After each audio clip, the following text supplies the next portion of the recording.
Hi, my name is Mythica von Griffin, and today I am doing a talk about Facebook and why should you care.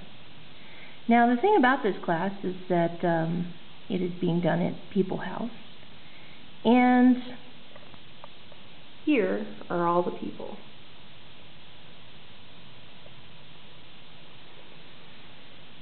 So, one of the great things about the digital age and everything that's going on is just because there are no physical people in the room doesn't mean that no one is going to see it. So I am going to do my talk doing a video. Hi, my name is Mythica von Griffin, and I am doing a Heart of Service class here at People House in Denver, Colorado. It's about at 25th and Federal, and this is to help people understand what is Facebook and why should I care. Why am I doing this? Well, you see, there's a generational gap between the people who use computers on an everyday basis in business and work and school, people who've grown up with it, and people who haven't, but they need to. They need to for a variety of reasons, and that's kind of why I'm doing this class. One of those reasons is because they have grandkids. I've met so many people that feel isolated from their busy families and everything else, and they don't know how to connect with their kids. Facebook is one of the ways that they can do that. Kids post everything from what they're feeling right now to when they left the house and when they got back. So there's a lot of different stuff that's possible. Now, besides how can you connect with your family, there's other reasons. There's older people who are also business owners. And in this world, the way that it's growing and changing so fast, you really need to be on Facebook. Even the major, biggest networks are doing this. For example, the news channels are realizing that their reporters can't get to a scene as fast as one of their Facebook friends. May already be in the area.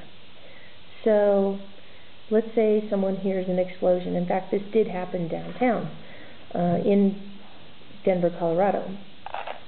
That there was an explosion at a power transformer, and immediately I looked into my news feed and saw which stations posted it first and got responses from the people that were amongst their friends who liked them on Facebook to be able to get news and accounts firsthand from the people that were in their audiences as to what is really going on. People who took pictures for them, that stood across the street and took videos.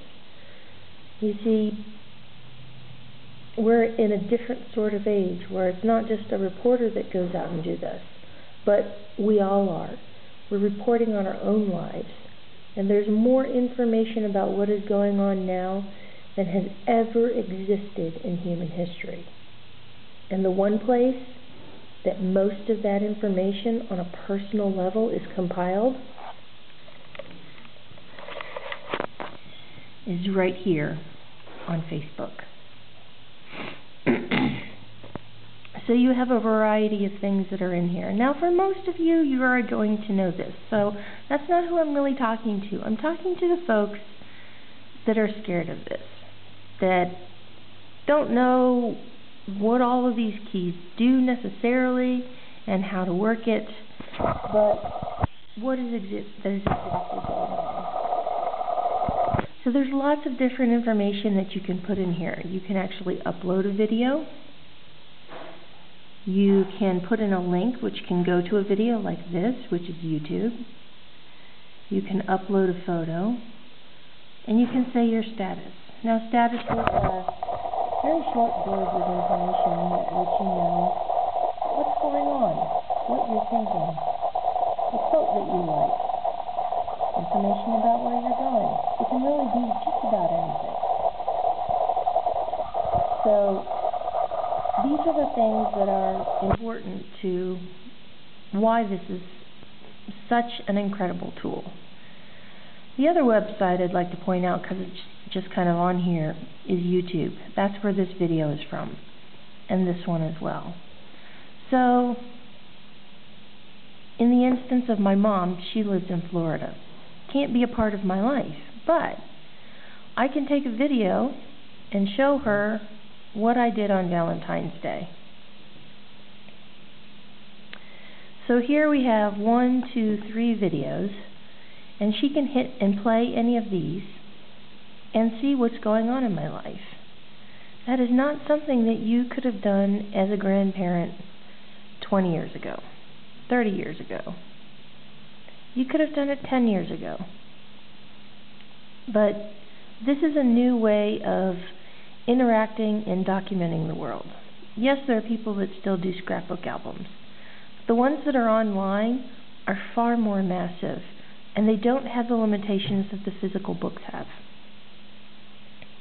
Now, if you look under here, this is the photos section. It tells you how many photos there are that have me tagged in them. So 442. So we just go and click on that. And up comes 2 sections of information. This section that's right up here, and mind you, tomorrow this information could be outdated because of the way that Facebook regularly updates how their website works. This is called Photos and Videos of You. Specifically, this is all the stuff where my name has been tagged in the information given, which is very different. So it can be in anyone's album. It doesn't have to be just in mine, but it could be in anyone's. So it's not just me. Like, for example, this is in somebody else's album, not mine. It means it's in their account, but it shows up on my wall because I've been tagged. Then, if you want to see photos, you click on that, and up pops all the various albums that I have.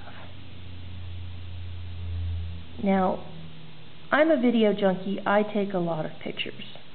So there's a lot of things that are in here.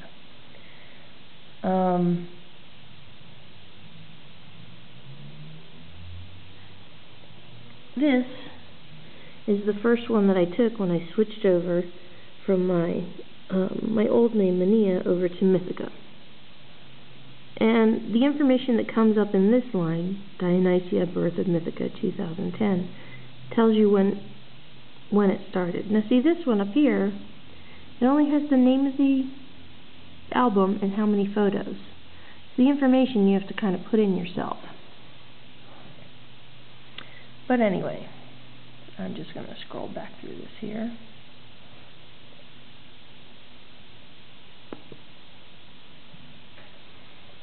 That gives you an idea of the stuff that's going on so far as photos are concerned. There's so much more than that, though. Let me give you a little history about Facebook. There's this really great book that's out right now. It's called The Facebook Effect. Let me pull it up for you, because I just had it out.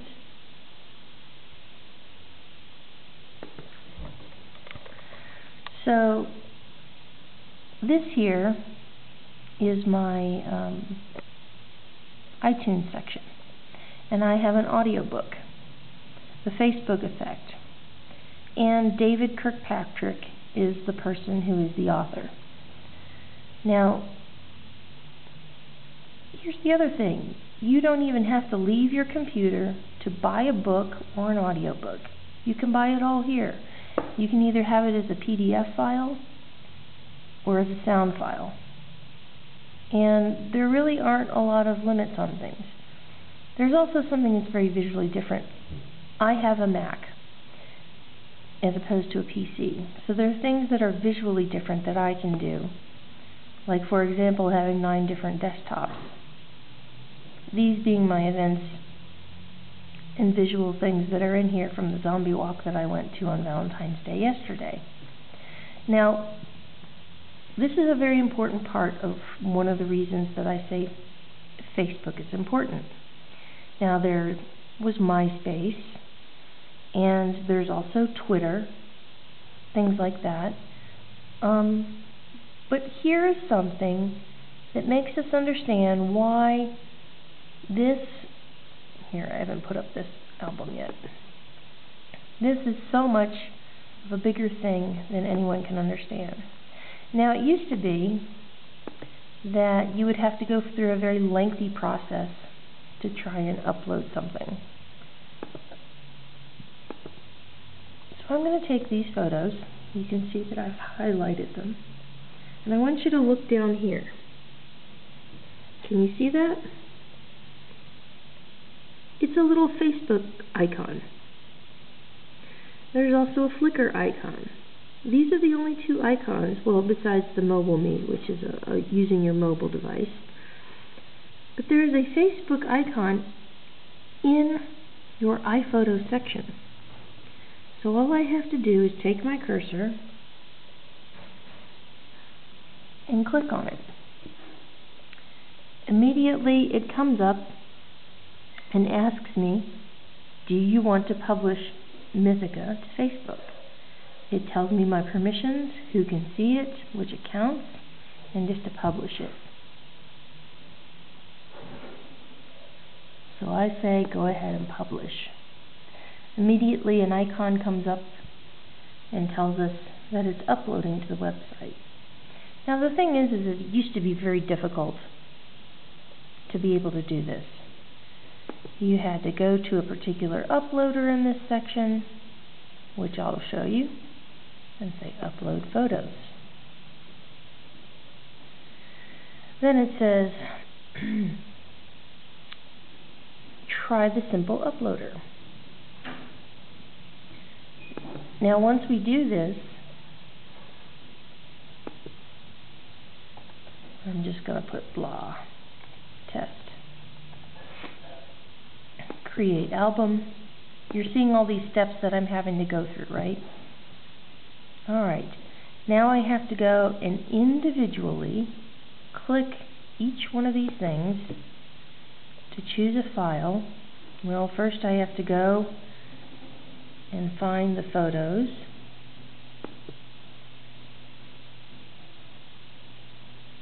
It pulls up that it has iPhoto over here. And now I may have to go through this entire set of things with these individual photos. Obviously we have to wait for those photos to load. And now I have to individually click on one photo in order for it to load. That's an awful lot of work. So I'm just going to hit cancel. Now you saw how easy it was to do it the other way, right? Well, you just saw all those processes. By the time that we've gone through all of that just to try and load one photo, all of these have been loaded.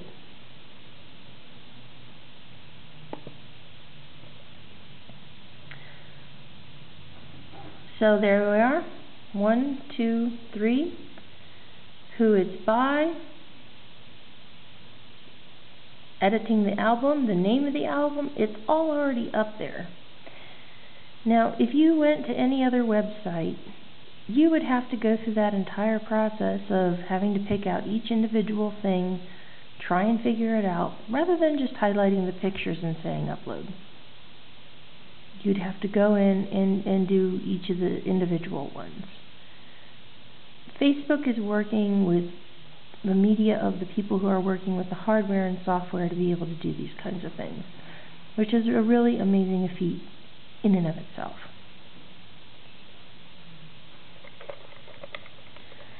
So, as you can see, there's a lot more to it than just that.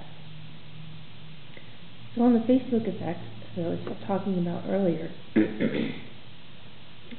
I love stories, and one of the best stories I got out of the Facebook effect was about a particular South American country that had a problem with basically a cartel organization that had kidnapped people. And everyone was pretty much so afraid of them that nobody did anything. Except for this one guy was just so fed up, he created an online group that just was like, can't stand this cartel, and talked about his frustrations about it, and seemingly overnight he had hundreds of fans of this particular group, and it grew and grew and grew. Well, this particular organization had, I don't know, countries trying to organize for the release of the prisoners, which it never did and it never happened. But so many people joined this group about hating this particular cartel that it put enough social pressure on them that a mother and child who the people were wanting released, in an effort to show mercy, let them go. That's the power of Facebook. That's why you should care. Because where countries and governments had no amount of say or pull to make this cartel release their prisoners, one man who got fed up in the middle of the night and vented his frustrations and wanted to share that with other people who might have felt the same way because nobody was speaking up in public, spoke up on Facebook and got that mother and child released. I'm sure you can look up, and if you look up the Facebook effect by David Kirkpatrick, you can go in there and read the story yourself. I'm sure I might have gotten some facts mixed up or something or other, but you know what? That's why it's the internet. Not everything on here is true. You need to go look it up and research it yourself. One of the things it does give you is a good idea, and sometimes that's worth more than its weight in gold. So another reason why you should care is because it's a way for people to be able to connect in ways that they couldn't before. I'll give you a little demonstration of how just an idea can make a far-reaching effect. So let's go back to here. I do this mantra. It's called I love you, I'm sorry, please forgive me, thank you. And I got it from this Ho'oponopono thing, which is a Hawaiian spiritual practice. I was driving along one day and I got this idea that I should do a page. Well, my idea in my head was like, maybe not. And I'm like arguing with the voices in my head, and I was like, well, this is pretty famous. Joe Vitale's written a book about it, and there's other people that are better than me, and all this kind of stuff. And the voice in my head was just insistent, saying, you should do it. You should try it. Go see. So I did. And I went to see, and there was really nothing on Facebook about it. All I had was my own personal experience. So all I did, because the thing that I really connected with was the mantra, I love you, I'm sorry, please forgive me, thank you. So that's what I did.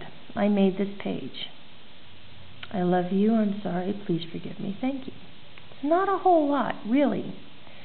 And since the idea of Ho'oponopono's mantra is that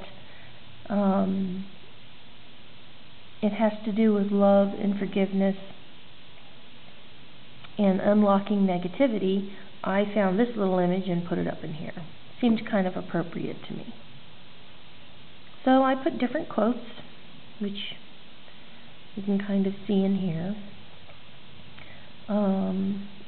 And these are the different things that I posted. So again, you see some things, like this is where someone else has commented. This is a picture that I've uploaded, or a link that has a picture. This is a photo. Now again, I'm assuming most of the people that are watching this are not people that already know a whole lot about what's going on. This is another really good view of thank you in the mantra. So this is an article that somebody else wrote. And I put things on here to help other people. Now, one of the amazing things are how many people like this.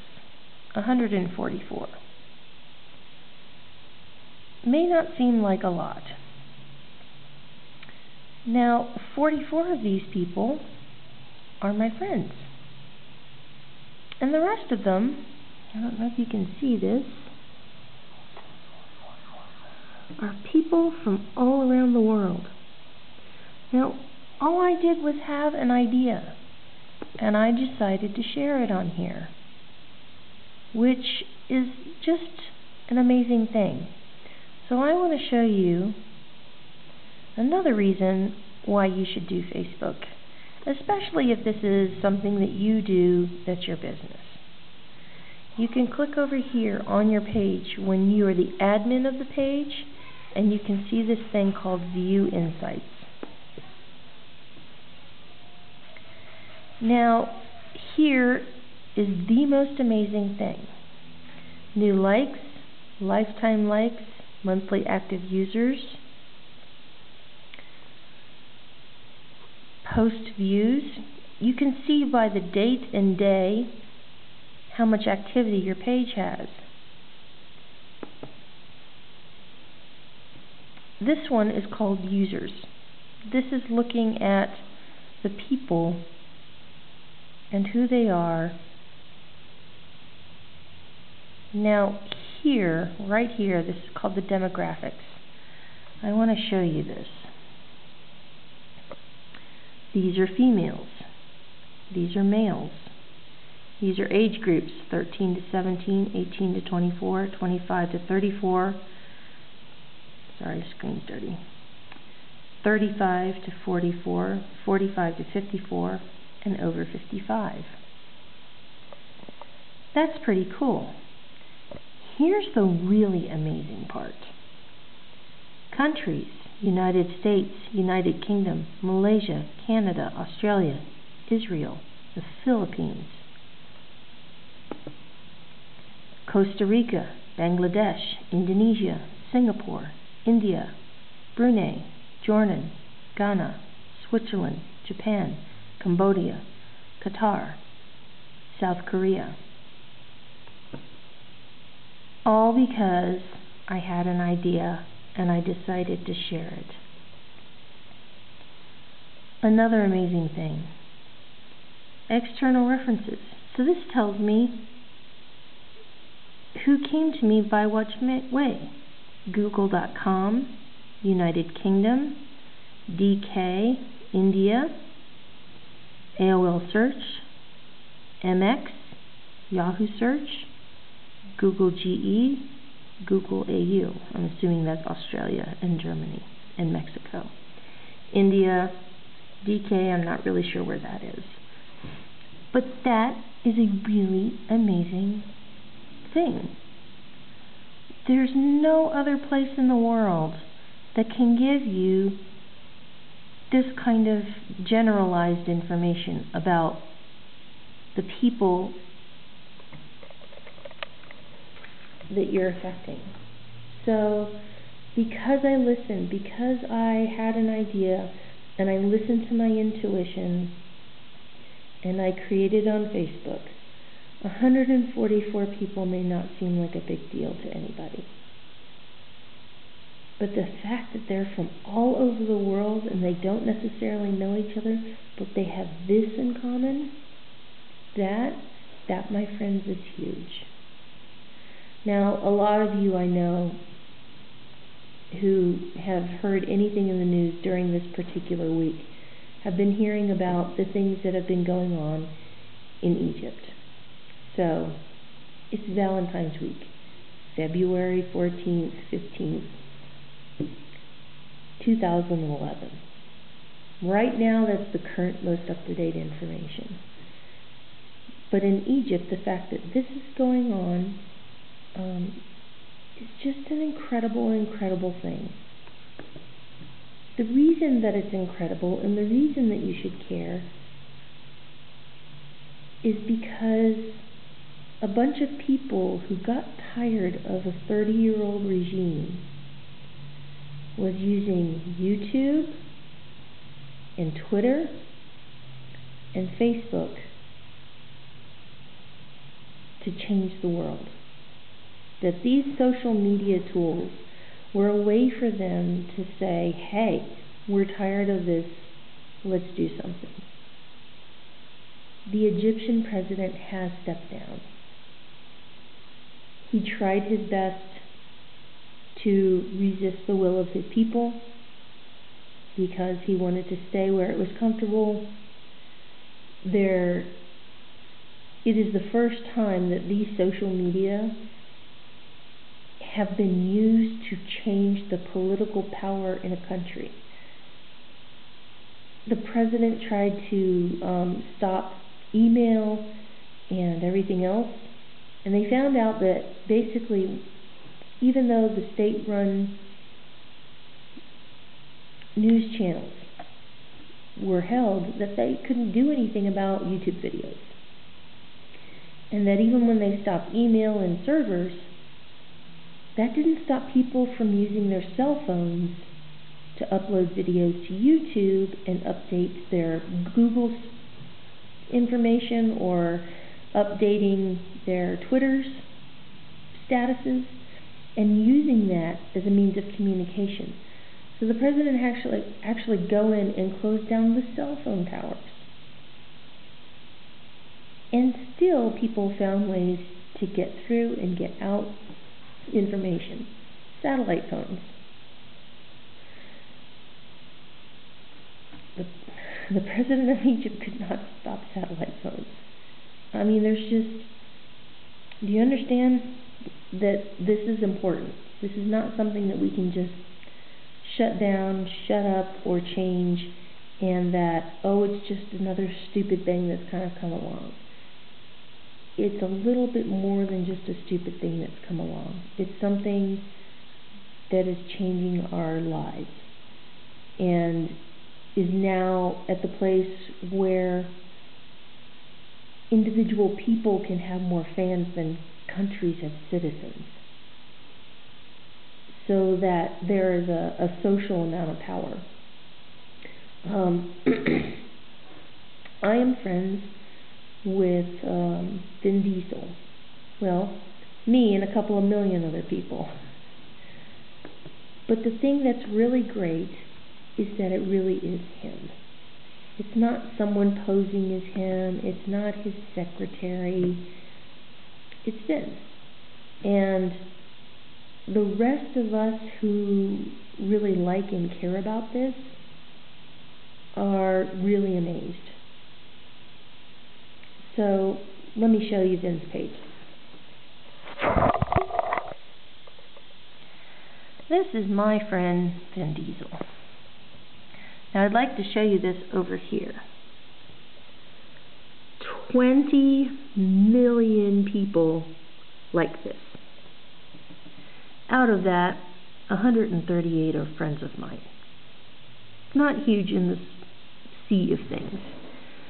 But then it's really great because he posts stuff and within seconds, like look at this, 38,000 people like this. And he posted it 3 hours ago. View all the 4,986 comments. So Vin's been able to do some amazing things with this because I was a fan of his back before he had like 5 million fans. So it's been really interesting to watch him grow socially and all the things that he does. Because, like, for example, he has a lot of integrity where his movies are concerned, and he'll post something and be like, okay, I need you guys to comment about this kind of stuff. And when he does, he's like, all right, you guys need to know that the producers are going to look at this. And he'll let you know that he wants to do something, and the way that he can do it is by having all the fans comment and tell them what's going on. And he also does things that are really personal. So he's not just always asking us for something, he's sharing things. So I want to show you this because it's so personal, and it's that personal connection and the fact that it feels like he's talking to you. At a very special lunch meeting today, my father said something so dead on I wanted to share. He said, confidence is the most important thing you can teach someone. If you can teach them confidence, you don't have to teach them anything else. Thanks for the love. And then you see the picture of him and his dad. I mean, wow, that's really cool. I'm going to hit like. So, that's one of the things that's just, I don't know, just really great about him. I mean, there was this one week where he flew down to Haiti last year when there was the earthquake. And he got to be there and, in a way, take us and show us what was going on through his eyes, which was just amazing.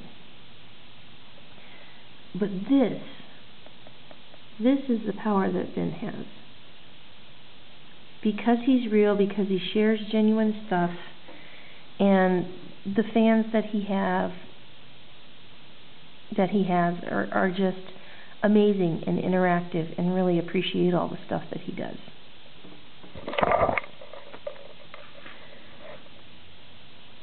Again, we have a way to connect with other people that we've never ever had on the planet before. Other things have come and gone. Like, there was a time when everyone was all about MySpace. And before that, it was all about Livejournal. And so I've been through all these different incarnations. Like, for example, and I do mean way back in the day, before there was ever a www, World Wide Web kind of thing, I was with Prodigy. You know, all these groups on there, it's still the same thing, people wanting to connect. And you just have to learn how to grow with these things. Facebook looks like it has some staying power. MySpace did for a while, but there were a lot of problems with codes and all the visual stuff and people not being real. The difference with Facebook is that people are being more real. It's people reconnecting with folks from their old high school reunions.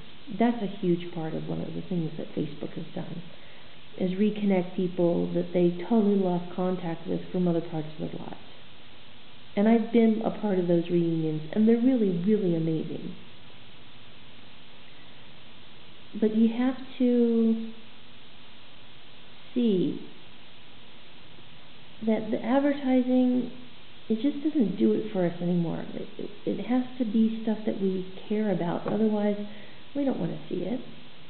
And that's one of the reasons that when people post stuff on their walls that they like, and you're like, oh, well, yeah, I'm interested in that too. So we're all teaching each other and sharing things. And it's amazing when those epidemics kind of come through and stuff that happens. there was a man who had a golden voice, and he was just a guy on the street corner, and he said, I have an amazing voice, I have a gift from God, I'd like a job. And it just went viral on the internet. And the man ended up getting a job. I can still remember, and this is just a couple months ago, I can remember people talking about it, and I was like, have you heard this guy? It's just amazing. And so he finally got to reconnect with his mother, and it's one of the reasons that, we want to care, that people in other parts of the country and other parts of the world look at us and go, we like America because that can happen. It's not necessarily the government that they like about us, or our foreign policy, or anything else, but because Mark Zuckerberg, a dropout from Harvard, put together Facebook, and him and another young kid put together YouTube. Mark Zuckerberg approached him to become a part of Facebook. He's like, no, I'm going to go do this video thing. What do you mean you're going to do this video thing? And that kid ended up being the YouTube kid. And now they're both gazillionaires, But because that can happen in America, that is why we are valued.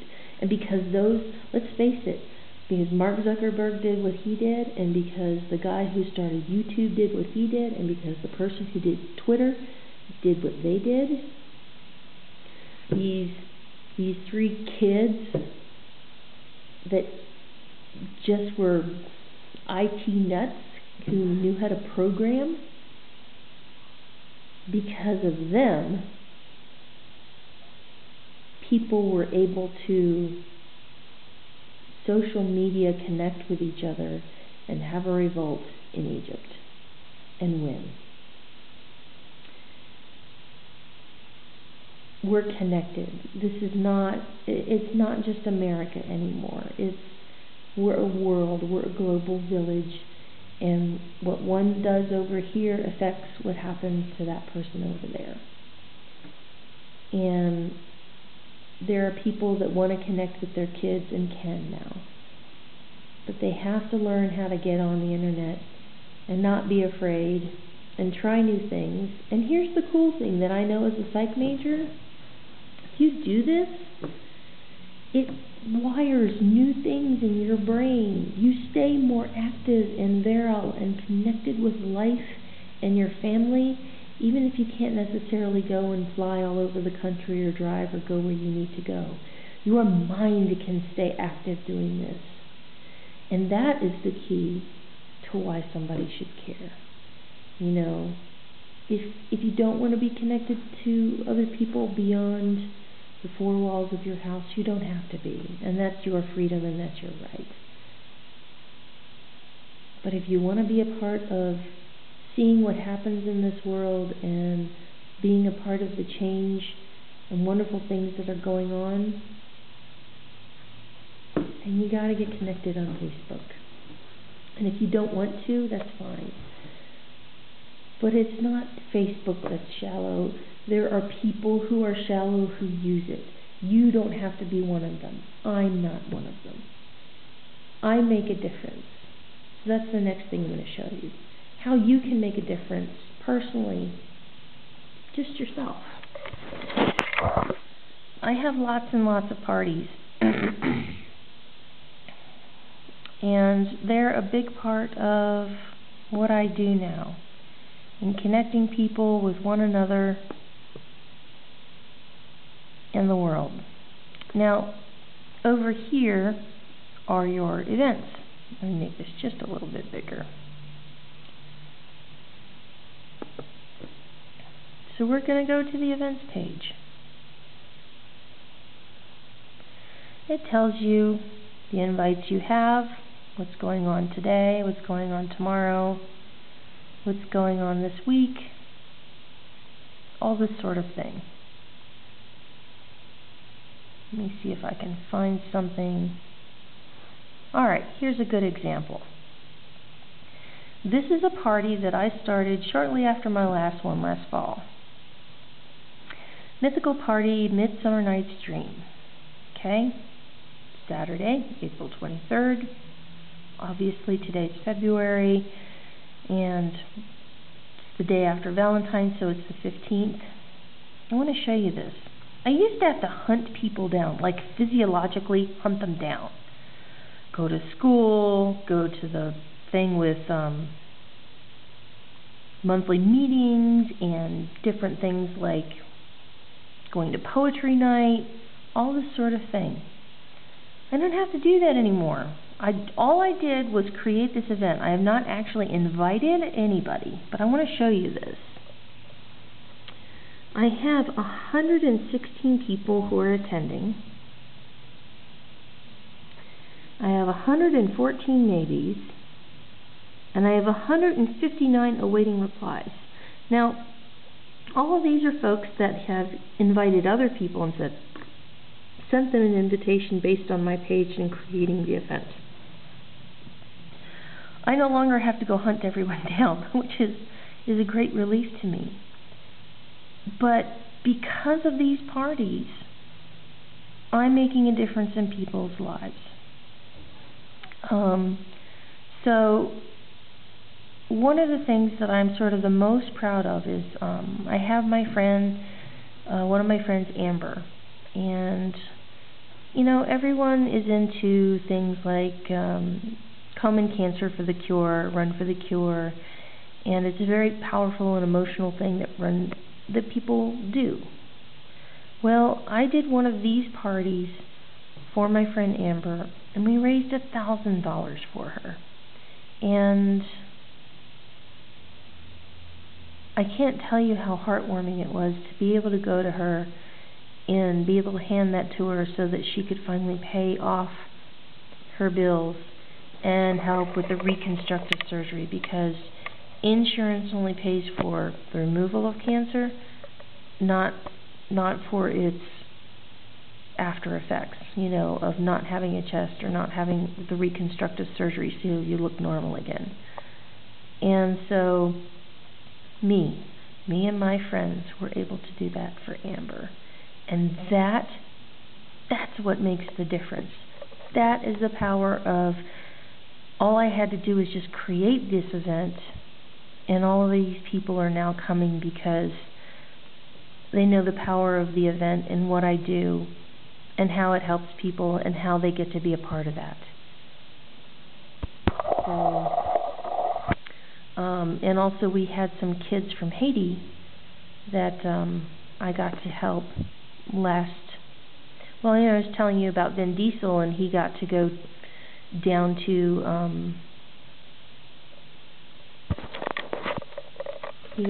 got to go down to Haiti. Well, I wanted to do something for Haiti too, but I wanted it to be more personal. So I went and was like, okay, and I just again set something out on the internet, said I want to find something for personal that we can do for Haiti. And one of my friends said, I have a friend who's adopting, and they're trying to send the adoptees now because of what's going on, because the kids could die from hunger.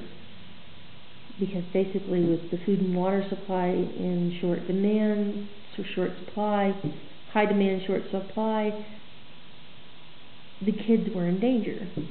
So they had to have all the money for the fees now. They had to be able to fly out and go get the kids. You know, there were all these things that were going on. And I'm like, okay, these are kids that are coming to Colorado to be adopted. I may not be able to do anything for the rest of them, but I can do something for these kids. And that was the part that was important to me. So when I got to meet them, I did a video, and I like doing these because then we can all see what happens. And you get to meet the people that you help. That's really cool. So this is a video that I have of getting to meet those kids. And we were out in the park, and it was a lot of fun. And it was just amazing, like, afterwards to get to meet this family and see how what we did got to make a difference for them. Because, you know, you could dial the whatever digit code and send $10 to Haiti, but you didn't know when and how your particular $10 was going to get to help or what it would do. And so that's why I did this video. So anyway, I'm going to show it to you. This is a YouTube video I did of that particular day. So today, a long time later, here in June, I'm actually getting to meet the family for the first time. So I wanted to introduce you, and for those of you who come to the Mania party, to show you the people that you helped. So this is Cara. Hi, friends of Mania. And then this is Sevani. Sevani. Hi, Sevani. And then somewhere around here is, there they are. They're climbing up on top of there. Is Sevani's brother. And, oh, he's a tough guy. Look at that. He'll make it. His new older brother. So, Kari, tell us a little bit about the whole process in your story. Well, first So if you want to go see it, the rest of it, I mean, it's like, there's like 5 more minutes of video, so I'm not going to do that. You can go look at it later. But I wanted you to see, there's the woman and there's the child that was in Haiti when the earthquake happened, and how the internet and Facebook and YouTube and all these things, these social media things, got us all to connect. And how really super amazing and important and historical all of this is. I mean, most of us don't think of us as being in history while we're living it. But that's what's going on. And you can either choose to stay at home and stay disconnected in that way, or you can choose to make new neural connections and stay involved with the kids who are younger and using all these social media things to do amazing things in the world and cheer each other on and help each other with projects and like things and vote on them and find out about news faster than anybody can even report on it. And you can be a part of that. We can all be a part of that. And that's why we should care, because presidents and nations can be overthrown, scary drug cartels can be made to release a mother and child, and all of those things are possible. So, not to mention, you can look at pictures of your grandkids and stay involved in their lives as well. So many things are possible. I mean, really, that's how Obama became president, is that he used these social media tools. So to say, I'm not going to deal with that stuff, it's not real. Everything is a tool. You can either take a wrench and hit somebody over the head with it and steal their wallet, or you can help someone change a tire. It's not the tool that's shallow. Social media isn't shallow. Some people who use it are shallow. But that doesn't mean that you have to be, and it doesn't mean you have to do junk. You can do more than that. And that's why you should care about Facebook. So, I hope you've enjoyed this. I hope you found it somewhat educational. I will try to make this available to everyone who's at People House. And to let you know that I'm going to be teaching a class called How to Get Up in Your Facebook, and to tell people and teach them for an entire day how to do all this stuff, step by step. Create an account, create a business page, how to use social tools like Twitter, and there's other things that can manage those sites. There's things like Social Oomph and TweetDeck that allow you to put all those things together, and we're going to take a whole day here at People's House and I'll show you how to do it. And I love you guys. I want your lives to be amazing and wonderful, and thank you for being a part of my life. So that's the short version of this talk, and I hope you had a good time. Thank you guys. Bye. 20, 30 minutes.